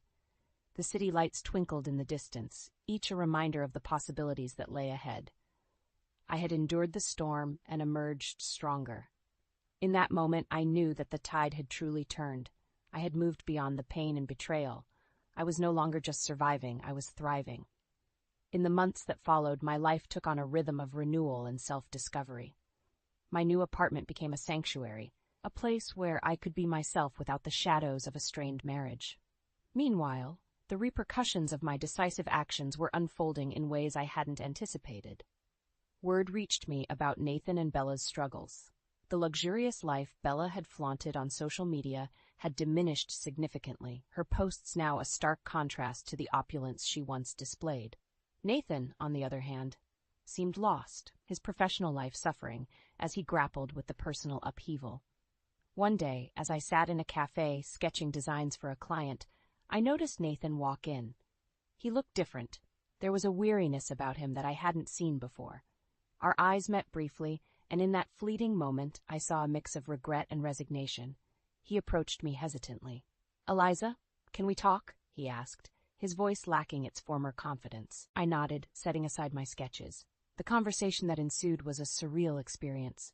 Nathan spoke of his regrets, of how he had underestimated me and the life we had. He talked about Bella, about how their relationship was nothing more than a facade, a superficial connection that paled in comparison to what we had. I listened, not with satisfaction but with a sense of closure. "Nathan, we both made choices," I said calmly. "You chose a path, and I chose mine. We can't undo the past, but we can learn from it." As Nathan left the cafe, I felt a final thread of our connection sever. It was an unspoken goodbye, a mutual acknowledgement that our chapter was closed. Emboldened by these events, I dove deeper into my career. My designs gained recognition, leading to more prestigious projects. I also reconnected with old friends and even made new ones. Life was busy, but it was a fulfilling kind of busy, one that brought a sense of accomplishment and joy. One evening, as I reviewed my latest project, I received a call from an old colleague, Mark, who had always been a supportive friend. He proposed a collaboration on an exciting new venture. It was an opportunity to stretch my creative muscles and be part of something innovative and challenging. As I mulled over Mark's proposal, I realized how far I had come. The pain and betrayal that once defined my days were now just faint echoes of a past life. In their place was a strong, confident woman who had taken charge of her destiny. I picked up the phone and called Mark. "I'm in," I said, a smile spreading across my face. It was time for new adventures, new challenges, and new stories to tell. Months had passed since my last encounter with Nathan, and my life had taken on a new, vibrant rhythm. The collaboration with Mark had been a resounding success, bringing both of us acclaim in the design world. My days were filled with creativity and purpose, a far cry from the uncertainty that had once clouded my life. But it wasn't just my professional life that had flourished. I had found a sense of peace and contentment in my personal life as well. My apartment was now a reflection of my journey. Every piece of furniture, every artwork told a story of resilience and rebirth. One evening, as I sat on my balcony, a soft breeze playing with my hair, I allowed myself a moment of reflection. The journey from the turmoil of my marriage to where I was now had been long and fraught with challenges, but it had also been a journey of immense growth and self-discovery. I thought about Nathan and how our paths had diverged. I harbored no ill will towards him. Instead, I hoped he found the growth and peace he needed. As for Bella, I wished her well in her own journey of self-discovery. The phone rang, pulling me out of my reverie.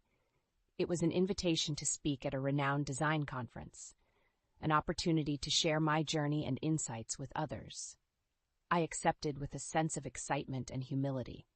As I prepared for the conference, I realized that my story was not just about the end of a marriage or the pain of betrayal. It was about the power of resilience, the beauty of starting over, and the importance of staying true to oneself. Standing on the stage at the conference, I looked out at the audience, a sea of eager faces, each on their own journey. I began to speak, not just as a designer, but as a woman who had navigated the depths of despair and emerged stronger. I stand before you today not just as a designer, but as someone who believes in the power of transformation, I began. Every space I design tells a story, and so does every moment of our lives. We have the power to redefine our spaces, our stories, and ultimately ourselves. The applause at the end of my talk was not just an acknowledgement of my words, but a celebration of the journey I had shared.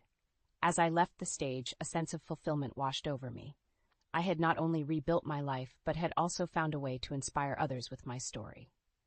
Life, much like design, is about creating beauty from chaos, order from disorder, and joy from pain. And as I continued on my path, I carried with me the lessons of my past, a past that had shaped me but no longer defined me. I never thought I'd be the type of person to snoop through my husband's computer. Yet here I was, sitting in our home office at midnight, heart racing as I clicked through folders looking for Sophie's baby pictures.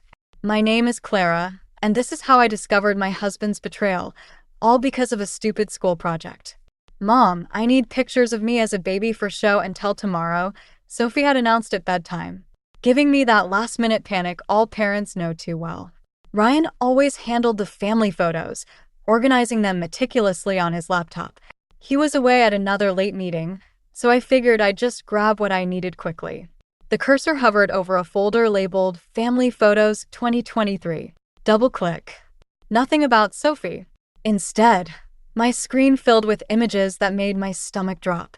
My husband, Ryan, with his arm around a woman I recognized from his office holiday party. Natalie something. They were at a beach I'd never seen, looking far too comfortable together. My hands started shaking. I opened another folder, then another. Each click revealed more photos, more moments I knew nothing about. Casual dinners, hiking trips, even a weekend getaway, judging by the hotel room backgrounds. Mommy. Sophie's voice made me jump. Did you find my pictures? I slammed the laptop shut. Not yet, sweetie. Let's look tomorrow, okay? It's way past bedtime. But you said. I know, baby. I'm sorry. I forced a smile. How about we take new pictures in the morning? You can wear your favorite dress. After tucking her back in, I returned to the office, my mind racing. The photos were bad enough, but then I found the messages. Hundreds of them, spanning months. My fingers trembled as I scrolled through their conversations. Missing you already, Natalie had written just hours ago. Last weekend was perfect. I can't wait until we don't have to hide anymore. Ryan's response made me physically ill. Soon, I promise. Just need to figure out the right timing. The right timing? For what? Leaving us? The thought of him planning his exit while playing happy family made rage bubble up inside me. Just yesterday, he'd kissed me goodbye, told me he loved me. Had he already been with her? My phone buzzed, a text from Ryan. Running late again. Don't wait up. I stared at those words, remembering all the late nights, the business trips, the weekend team-building events. How long had I been playing the role of foolish, trusting wife? The house felt suffocating. I needed air, needed to think. Opening the back door, I stepped onto our patio, where Sophie's birthday decorations still hung from her party last weekend. Ryan had been on his phone the whole time. I remembered now. Probably texting her. Lisa, my best friend, would tell me to confront him immediately. My brother Mark would offer to beat him up. But looking through our kitchen window at Sophie's artwork on the fridge, I knew I needed a better plan. This wasn't just about revenge. It was about protecting our daughter. I went back to the laptop, took screenshots, and saved everything to a USB drive. Then I carefully restored all the folders exactly as I'd found them. Ryan was always so organized, so careful. He'd taught me that attention to detail matters in everything you do. Well, he was right about that. Tomorrow, I'd act normal. Kiss him goodbye, pack Sophie's lunch, work on my graphic design projects. But behind that routine, I'd be planning. Because Ryan wasn't the only one who could keep secrets. My phone buzzed again. Love you. See you in the morning. I typed back, love you too. And for the first time in our marriage, I lied. Lisa nearly choked on her coffee when I showed her the photos. We were sitting in her office during her lunch break, and I just dumped everything I'd found on her desk. That absolute piece of. She caught herself, remembering we were in her professional space. Clara, honey, how are you holding it together? I fidgeted with my wedding ring, a habit I'd developed over the past sleepless week. Sophie, I have to keep it together for her. But Lisa, there's more. I pulled out my phone and showed her the text I'd received that morning. Ryan wanted to take Sophie on a weekend trip to his parents' lake house, just the two of them. He'd never done that before. He's testing the waters, Lisa said, her therapist voice creeping in. Seeing how Sophie handles being alone with him for extended periods. My stomach churned. You think he's planning to fight for custody? I think you need a lawyer. Lisa reached for her desk drawer and pulled out a business card. Margaret Chin. She handled my sister's divorce. She's expensive, but she's worth every penny. I haven't even confronted him yet, I said, but took the card anyway. Exactly. And you shouldn't. Not until you're ready. Lisa leaned forward. Clara, I've seen this before. Men like Ryan, they're planners. They don't leave anything to chance. He's been documenting everything, organizing those photos meticulously. You need to be just as prepared. The office suddenly felt too small. Through the window, I could see people going about their normal lives, wondering how many of them were hiding similar secrets. There's something else, I admitted. Yesterday, I saw a notification pop up on his phone. He's viewing properties in the city. 3-bedroom apartments. Lisa's expression darkened. Near Natalie's office? I nodded, fighting back tears. 10 minutes away. Okay, here's what we're going to do. Lisa grabbed a legal pad. First, you're going to let him take Sophie this weekend. What? No. Yes. Because while they're gone, we're going to do some digging. Bank statements, credit card bills, everything. You need to know exactly what you're dealing with. My phone buzzed, a text from Ryan. Made dinner reservations for tonight. That new Italian place you wanted to try. Just us. Lisa read the message over my shoulder. He's love-bombing you. Classic move when they're feeling guilty or planning something. Or maybe he's having second thoughts? The hope in my voice sounded pathetic even to me. Clara. Lisa's tone was gentle but firm. Remember the beach photos? That wasn't a one-time thing. That was a vacation. Planned, booked, executed. While you were home with Sophie, probably thinking he was at another sales conference. She was right. I thought about all the times I'd defended Ryan to friends who questioned his late nights. All the times I'd praised him for being such a devoted father and husband. I feel so stupid, I whispered. No. Lisa grabbed my hands. You trusted your husband. He's the one who should feel stupid for throwing away a family that loved him. My phone buzzed again. This time it was Sophie's school. She wasn't feeling well and needed to be picked up. Go, Lisa said. But Clara? Don't go to dinner tonight. Tell him Sophie needs you home. Let him sit there alone, checking his watch, wondering. Sometimes the best revenge is simply withdrawing the love they took for granted. As I drove to Sophie's school, my mind raced with possibilities. The lawyer's card seemed to burn in my purse. Part of me wanted to confront Ryan immediately, to scream and throw things. But Lisa was right. I needed to be smarter than that. I texted Ryan, Sophie's sick. Have to cancel dinner. So sorry. His response came quickly. Everything okay? Want me to come home? No need. You enjoy your evening. I wondered if he'd meet Natalie instead. If he'd take her to our reservation. And for the first time since discovering the truth, I felt something besides pain. I felt power. Because while Ryan thought he was carefully orchestrating his exit, he had no idea I was writing my own script. Sophie was waiting in the nurse's office, pale but smiling when she saw me. As I hugged her, I made my decision. This weekend, while they were at the lake house, I'd start building my case. And Ryan would never see it coming. The lake house weekend gave me exactly what I needed, just not in the way I expected. While Ryan and Sophie were away, I'd planned to dig through his office, but I never got the chance. Instead, the evidence literally walked through my front door. I was sorting through bank statements when the doorbell rang. Opening it, I found myself face to face with Natalie Brooks. I know who you are, I said, my voice steadier than I felt. She nodded, clutching her designer purse like a shield. Can we talk? Every instinct screamed to slam the door, but curiosity won out.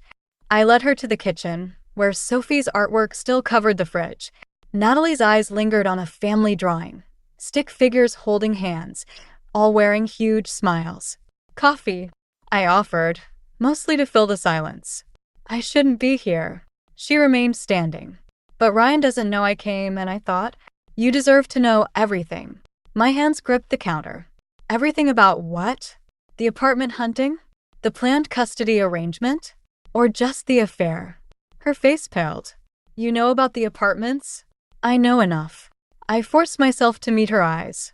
What I don't know is why you're here. Natalie pulled out her phone, hands shaking slightly. Because of this, she showed me an email chain between Ryan and a realtor. The most recent message discussed closing dates and school districts. He said he was leaving you after Sophie's school year ends, she continued. But yesterday, I found out he's been saying the same thing to Jessica in accounting. The room tilted slightly. What? I'm not the only one, Clara. I thought, God, I'm so stupid. I thought I was special. Her laugh was bitter. Turns out I'm just part of his pattern. I sank into a kitchen chair, my mind racing. How many? That I know of? 3, including me. All from different departments. She placed a USB drive on the table. Everything's here. Emails, photos, hotel receipts. Use it however you want. Why are you doing this? Natalie's eyes drifted back to Sophie's drawing. Because I have a daughter too. She's 12. And 2 years ago, my ex-husband did exactly what Ryan's doing now. I just wish someone had warned me. The front door opened before I could respond. Ryan's voice called out, Clara? We're home early. Sophie got carsick. Natalie's eyes widened in panic. I grabbed her arm and pushed her toward the back door, whispering, Go. Now. She slipped out just as Ryan entered the kitchen, carrying a pale-looking Sophie. Someone was here, he asked, noticing the 2 coffee mugs on the counter.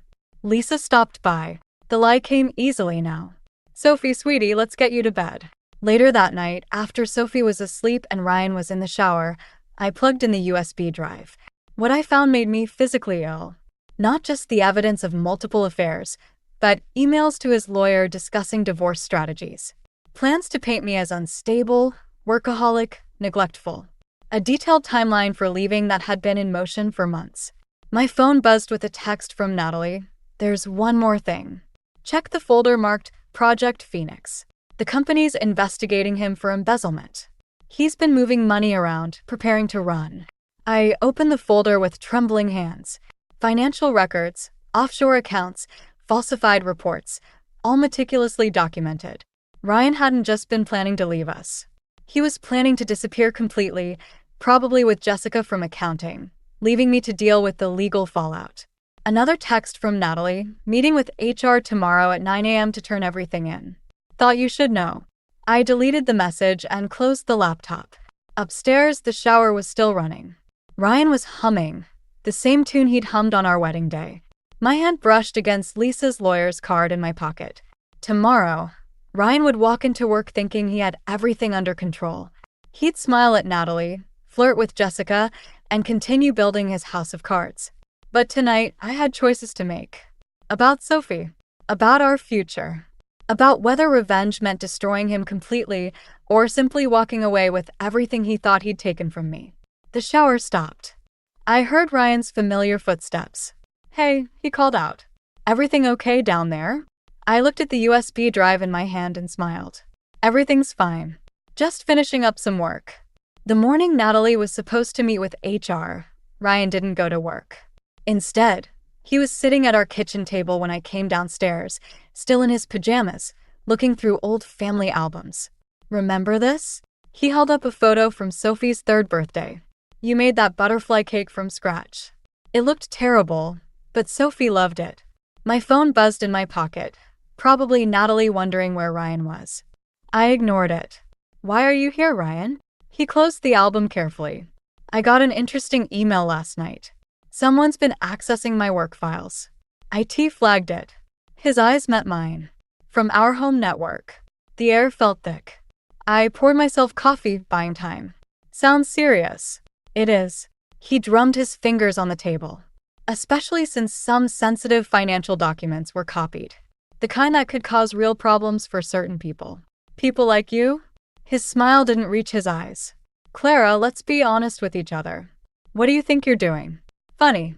I was about to ask you the same thing." I sat across from him. "How's Jessica from accounting, by the way? Or should I ask about the offshore accounts first?" The color drained from his face.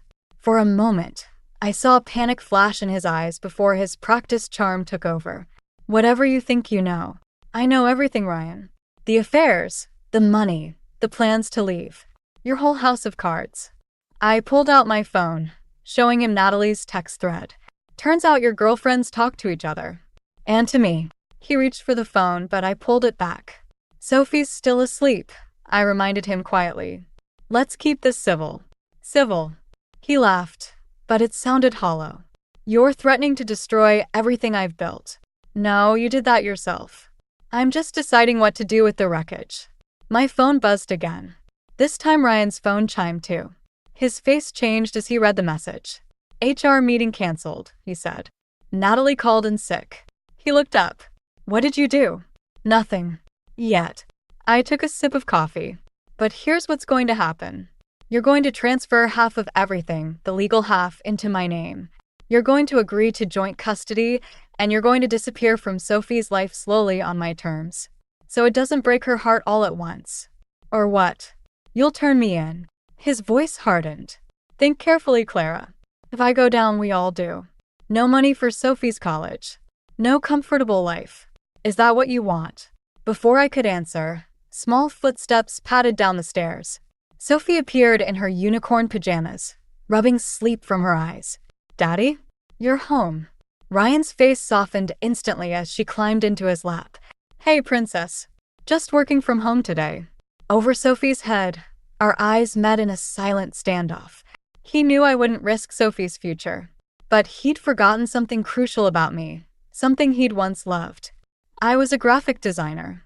I noticed details, like how his laptop password was Sophie's birthday, like how he always backed up everything, including emails he thought were deleted, like how his careful plans left a trail someone creative could follow. "Sophie, honey," I said, "why don't you show Daddy that new drawing you made? The one about your future." She ran to get it, leaving us alone again. "You have until tonight," I said quietly, "to decide how this plays out. But remember, I'm not the only one with copies of those files. And Natalie's not the only one who knows where they are." Ryan's jaw clenched. "You're bluffing." "Maybe. Want to risk finding out." Sophie returned with her drawing, a picture of her future self as a veterinarian. As she explained every detail to Ryan, I watched him hold her, knowing these moments were numbered, not because I wanted revenge, but because sometimes protecting someone means letting them lose everything else. My phone buzzed one final time. A message from Lisa, Margaret Chen can see you at 2 p.m. Don't tell Ryan. I deleted the message and watched my daughter smile at her father, memorizing the moment before everything changed. My brother Mark's guest room felt like a sanctuary after the chaos at home. Sophie was already asleep, exhausted from what I'd told her was a surprise sleepover at Uncle Mark's. I hadn't planned on leaving tonight, but Ryan's final move forced my hand. He did what? Mark paced his kitchen, hands clenched. Show me again. I pulled up the bank app on my phone. Our joint accounts, completely drained. Every penny transferred out just hours after our confrontation. Classic Ryan, Mark muttered. Always thinking 3 steps ahead. He left exactly enough for 1 month's expenses. I laughed, but it came out more like a sob. Such a thoughtful husband. Mark grabbed 2 beers from the fridge, sliding one across the counter to me. Have you called the lawyer yet? Margaret Chen? Meeting tomorrow at 9. I took a long drink. But that's not even the worst part.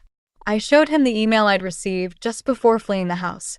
Ryan had copied his company's board of directors, detailing my unauthorized access of company files and threatening legal action. He'd positioned himself as the whistleblower, making me the criminal. Clever bastard, Mark said. He's trying to discredit you before you can use anything against him. A noise from upstairs made us both freeze, but it was just Mark's son Tommy getting water. Through the kitchen doorway, I watched him wave sleepily to Sophie, who'd appeared in the hallway. Mom. She padded into the kitchen, clutching her stuffed rabbit. Dad keeps calling. My phone showed 8 missed calls. As we watched, a text appeared. You're making this worse than it needs to be. Come home. We can fix this. Sophie, honey, I started, but Mark interrupted. Hey, Squirt, wanna help Tommy set up the Nintendo in his room? I bet he'll let you pick the first game. Once the kids were upstairs, Mark turned to me. You need to call Mom's old attorney friend. Tonight. It's almost midnight. Clara, listen to me. Ryan's not just protecting himself anymore. He's actively attacking. That email to the board? That's him building a case to paint you as unstable, vindictive. Next will be custody. My hands shook as I reached for my phone again. This time there was a voicemail from Natalie. Clara, I'm sorry. He made me sign a statement saying I never gave you any files. Said he'd make sure I lost everything if I didn't. I have my daughter to think about. I should never have tried to fight him, I whispered. He's always been better at this game. Mark grabbed my shoulders. No, this isn't about winning anymore. This is about surviving. And you're not doing it alone. My phone buzzed again, Ryan. I'm coming over to Mark's. Sophie needs to be home in her own bed. Don't make this difficult. He can't just... Mark started, but headlights swept across the kitchen windows. Ryan's car. Take Sophie upstairs, I said, suddenly calm. Lock the door. Clara. Now, Mark. As Mark disappeared upstairs, I opened my laptop and connected to the home security camera feed I'd installed last week. The screen showed Ryan at our empty house, not here at all. The headlights belonged to a neighbor. But the message was clear. He knew where we were, and this was just the beginning. I opened my email and began typing, Dear Margaret Chen, I need your help immediately. My husband has emptied our accounts and is threatening to frame me for corporate espionage. I have evidence of his affairs and financial fraud, but he's trying to discredit me before I can use it. Upstairs, I could hear Sophie and Tommy laughing at their game. Mark was probably sitting guard outside their door, ready to protect them like he'd protected me when we were kids. Another text from Ryan. Last chance, Clara. Don't forget, I know all your secrets too. I thought about the USB drive hidden in my tampons box, the cloud backups Lisa helped me create, the screenshots saved to multiple accounts. Ryan thought he knew all my moves because he'd never really seen me. Not the real me. I hit send on the email, then started another to the board of directors. It was time they knew exactly who their star executive really was. Sometimes the best revenge isn't about winning the game. It's about changing the rules entirely. Margaret Chen's office felt too cold, too sterile for the bomb she just dropped on me. They're freezing all your accounts, personal and business. The judge granted Ryan's emergency petition this morning. I gripped the armrests of my chair. He can't do that. Those are my client's payments. He's claiming you used company resources to build your freelance business. That all your income is potentially tied to stolen proprietary information. Margaret's expression was grim. It's temporary, but it could take weeks to fight. My phone buzzed. Another client canceling their contract. That made 5 since Ryan's mass email went out last night, warning my entire professional network about the ongoing investigation. He's destroying everything I built, I whispered. Clara. Margaret leaned forward. There's more. Ryan's filing for emergency custody of Sophie. He's claiming your unstable behavior and financial irregularities make you an unfit parent. The room tilted. I fumbled for my water bottle, but my hands were shaking too badly to open it. When? Hearings tomorrow morning. I've already filed our response, but my phone rang. Mark's name flashed on the screen. Clara, where are you? Ryan's here with a police officer. They're saying something about a court order. The rest of his words faded into static. I was already running to my car, Margaret calling after me about not making things worse. I broke every speed limit getting to Mark's house. 2 police cars sat in his driveway, lights flashing. Ryan stood on the porch, Sophie crying in his arms while an officer held Mark back. Mommy. Sophie reached for me, but Ryan turned away, shielding her. Clara, he said calmly, like we were discussing dinner plans. The officer has the custody order. Don't make this harder than it needs to be. She doesn't want to go with you. Mark shouted. Tell them, Sophie. But Sophie just cried harder, clinging to her father, the only stability in her crumbling world. My fault. All my fault. Mrs. Thompson. One officer stepped forward. We need you to stay back. The court order is clear. 2 minutes, I managed. Please. Just 2 minutes to say goodbye. Ryan hesitated, then nodded. He set Sophie down, and she ran to me. I knelt, pulling her close, breathing in her familiar strawberry shampoo smell. It's just for a little while, baby, I whispered. Like a sleepover at Daddy's. But I want to stay with you and Uncle Mark. Her small fingers clutched my shirt. Why are you crying? Because sometimes grown-ups make mistakes. I wiped my eyes. But I'm going to fix this. I promise. Ryan cleared his throat. Time to go, princess. Sophie's hand slipped from mine. I watched Ryan buckle her into his car, watched them drive away while Mark held me up, because my legs couldn't anymore. He won, I said numbly. He actually won. My phone buzzed again, Lisa this time. Just heard from Natalie. Ryan offered her a promotion and full custody of her daughter in exchange for testifying against you. She's taking the deal. I deleted the message, then deleted Natalie's number. What was the point anymore? Ryan had outmaneuvered me at every turn. My business was ruined. My daughter gone. My reputation destroyed. Even the evidence I'd gathered was useless now that everyone involved had turned against me. Come inside, Mark said softly.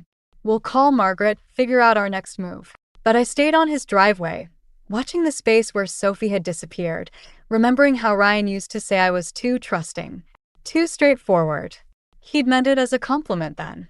My phone buzzed one last time, an email from Ryan's company board, due to the serious nature of these allegations. I didn't need to read the rest. They were distancing themselves, protecting the company. Just like Natalie was protecting herself. Just like Ryan had always protected himself. Maybe it was time I learned to do the same. I opened my phone and dialed a number I'd sworn never to use. Ryan's biggest corporate rival. Hello, I said when they answered. I have some information about Thompson Industries you might be interested in. Sometimes when you've lost everything, you stop playing by the rules entirely. The board meeting was already in chaos when I walked in. Ryan stood at the head of the table, his perfect composure finally cracking as he tried to explain the anonymous tip that had triggered a federal investigation into the company's finances. This is a malicious attack, he was saying, obviously orchestrated by. He stopped when he saw me. The room fell silent. Clara, he said carefully, this is a closed meeting. I placed a USB drive on the table. Actually, I was invited by the SEC investigators. The board chairman, Mr. Peterson, cleared his throat. Mrs. Thompson has provided some concerning documentation. We felt it prudent to hear all sides. Ryan's smile didn't waver, but his knuckles whitened against the table. Whatever she's told you is backed up by forensic accounting, I interrupted. Everything's there. The offshore accounts. The manipulated contracts. Even that clever little scheme with the shell companies you set up in Sophie's name. That hit home. His face paled. You wouldn't. That would implicate you too. Actually, I pulled out Margaret Chen's carefully prepared documents. I've already signed an immunity deal. Full cooperation in exchange for clearing my name. The investigators were very interested in how you tried to frame me.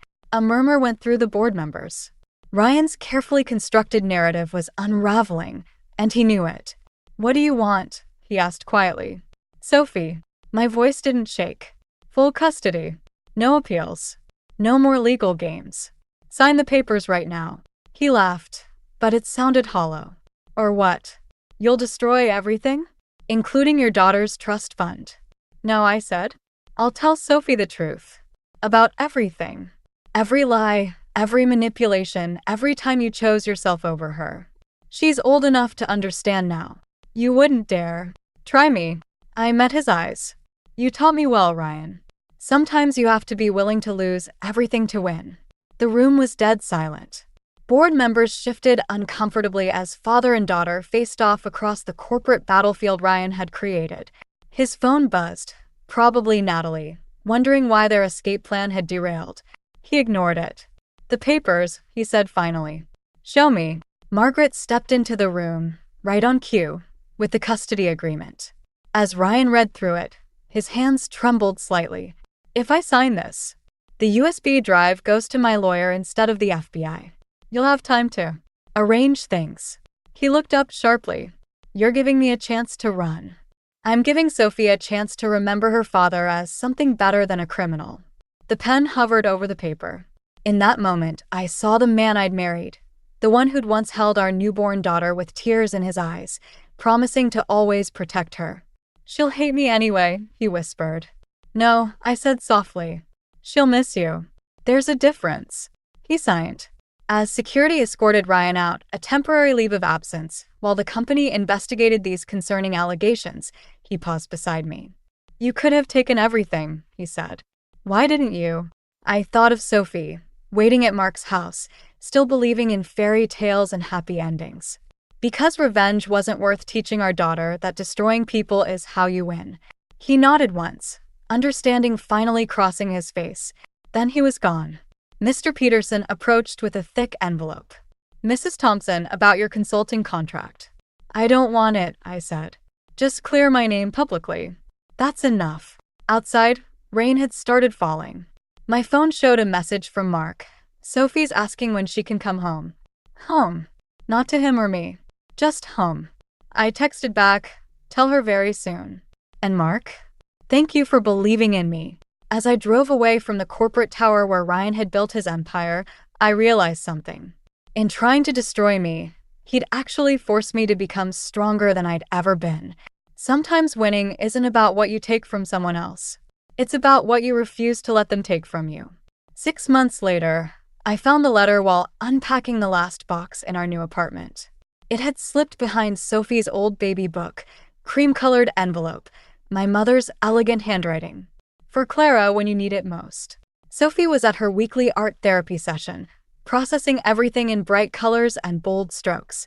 The apartment was quiet except for the distant hum of city traffic. I sat on the floor, surrounded by memories, and opened the letter my mother had written before she died.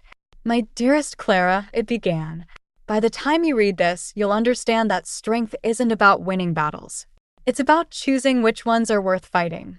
The doorbell interrupted my reading. Through the peephole, I saw Natalie, looking different than I remembered. Softer somehow, without her corporate armor. I'm leaving town, she said when I opened the door. Got a job offer in Seattle. I thought you should know Ryan's there. I know. I'd tracked the wire transfers to his new account. How's your daughter? Better, now that I'm making better choices. She shifted uncomfortably. Have you heard from him? He sends Sophie postcards. Never with a return address, but she likes getting them. Natalie nodded. He asked about her when I saw him last week. He seemed different. Smaller, maybe. People usually do, once you stop letting them cast shadows over your life. After she left, I returned to my mother's letter, reading through tears about resilience and forgiveness. Not for others, but for yourself. About teaching your children that love doesn't mean accepting betrayal, and strength doesn't mean destroying your enemies. My phone buzzed, a text from Lisa.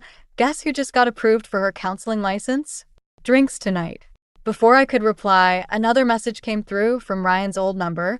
Sophie's art show next week. Can I come? I stared at the message, remembering the boardroom, his face when he signed the custody papers. He'd disappeared the next day, leaving behind a company in chaos and a daughter with questions I couldn't answer. Ask Sophie, I typed back. It's her show. Later that evening, Mark came over with takeout. Sophie was showing his son Tommy her latest paintings when Mark handed me an envelope. Ryan's lawyer dropped this off, he said quietly. It's not legal papers, I checked. Inside was a check, a massive one, and a note for Sophie's college fund. No strings attached. I'm trying to do better. Are you going to cash it? Mark asked. I watched Sophie laugh at something Tommy said, her eyes bright, her smile real again. Yes, I decided. But not because he sent it. Because she deserves every chance at a better future. The next morning, I found Sophie studying one of her paintings, a family portrait unlike her old ones. In this version, she stood between me and Mark's family, while a smaller figure watched from a distance. Is that Daddy? I asked gently. She nodded. Miss Lisa says it's okay to love someone from far away. And it's okay if they need to learn how to love better. I hugged her tight, thinking of my mother's letter, of Ryan's postcards, of Natalie's quiet redemption. You're very wise, you know that? Like you, she said. Tommy says his dad says you're the strongest person he knows. I smiled, remembering how I'd once thought strength meant winning at all costs. Now I understood. It meant having the courage to rebuild, to forgive without forgetting, to love without losing yourself. My phone buzzed again, another client booking. My new design business was growing, built on creativity and determination rather than corporate connections.